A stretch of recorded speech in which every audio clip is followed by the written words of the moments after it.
Hey, welcome back to Business Training Tips. It's the Kman here, and here we're going to look at how to increase your sales and sales conversion. Now let me discuss a few fundamentals, essentials, before you can make a sale. Now when I say make a sale, some people aren't easy with that. I like to rephrase it to how it can help you achieve what you want to achieve. And to do that, before they're going to allow you to help them to make a decision that's going to change their life, or they have to make some form of change, there are three fundamental things that have to be in place before they allow you to help them take that leap of faith. Because it is a leap of faith when someone is looking at what you're offering, and when if they're going to purchase it, there's a leap of faith where they go to say, look, I'm going to have to be able to pay you money, but I also have to change something. And people hate change, as you know, so they would prefer to make change with someone who's closer to them that will help them make that change.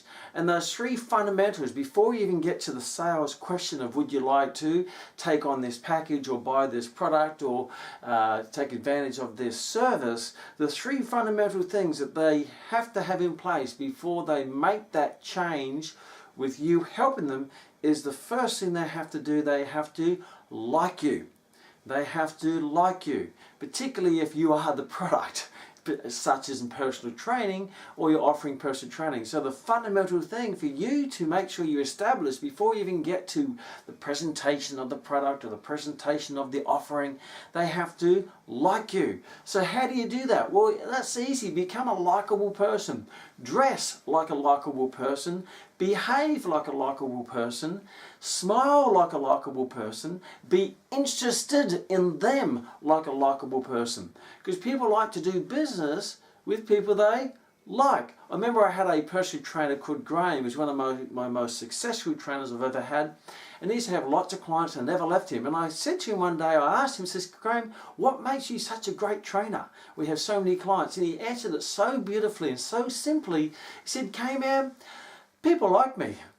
Isn't that amazing? If you're a likable person, people will hunt you down and want to do business with you. If they have to do business in that field, they'll find someone who they like. So the first thing to do in the general rapport building phase, before you get to the discussing of the product, or even before you get to discussing of their pains or their pleasures or their challenges or their problems, before you offer a solution, what's important is that you have to develop a likable relationship between you and the person. That may take a short period of time. If you get on really quickly, it may take a little bit longer. But you should feel when it's comfortable to move forward to talk about their problem, or to be able to offer a solution, or be able to deliver a price presentation, or whatever it might be. You have to feel that, are we getting on? Do we feel comfortable here? And you feel that. I mean, there's certainly some tangible ways to measure it, but I think you probably will feel that more so than actually see that. So they have to like you. They have to have something in common with you.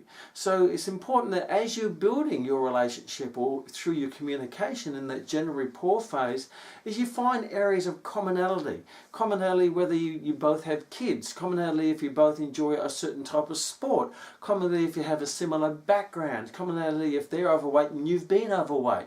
Try to find those links of commonality, because that creates connection. So number one, they have to like you, and then through your open questions, by asking them questions about who they are and what they stand for and what they do and what they think and what they believe and how they feel, through those questions, it's not talking about you, you have to get them talking about them. And as you're listening, it's important to be able to listen to where are there any common elements between the two. They may say, I have 2 children. It says, wow, that's amazing, I have 3 children of my own. Tell me about your children. It's not the cue to start talking about your kids, but it's important to, before you start asking them about their kids, you actually use that common link by saying, hey, I've got 2 kids as my own. Tell me about your kids. Now that gives you the reason, or gives them the reason why you're asking about their kids. If you say, what do you like to do on the weekends? So I like to go and play rugby league. You say, wow, I'm a huge fan of rugby league. I follow the Canberra Raiders. Tell me about your rugby league and who do you follow? And then use that commonality to grant yourself permission and to ask more questions about their areas that they are interested in, what they're passionate about and what they love, and that will just build those connections of commonality, and they'll also like you more because there's more to like, because you remind them of them. If someone reminds you of you, you tend to like them because you like you. So the more you find commonality, the more they'll see them in you, therefore the more they will trust you. And that's the third phase, is they have to trust you. Before they actually make a buying decision or investing in you or investing in your product or service or your business, they have to trust you, where they say, okay, because there is a leap of faith, and you want to do that leap of faith with someone who you trust, but it won't go straight to the trust. It has to go through, they have to like you, they have to have something in common with you, and that might be a client who's already training with you, it might be a referral. That's a direct, very powerful commonality, and then they have to trust you. So always think about this before you get to even entering that phase of discussing their problem, or offering the solution, or delivering the price presentation, or asking for the money. You ask these three questions. Do they like me? And you'd feel if they like you or not. Do they have something in common with me? And do they trust me? And if you answer those three, then you can move forward confidently that they're going to do business with you. But if you haven't developed that part of the relationship in the general rapport, don't go to the price presentation, because you scare them away because they don't trust you. So they'll say, oh, I have to think about it, or I have to ask my partner, or I have to ask so-and-so, or I have to have a bit of time, and they'll come up with some flimsy excuse, even though they want to make the change, but they're just not ripe yet. You have to ripen them up by getting them to like you, have something in common with you, and trust you. Go and practice that for this strong, or this week. I call it strong because only weak people call it a week, and see what a world of difference it will make. See you next time at Business Training Tips.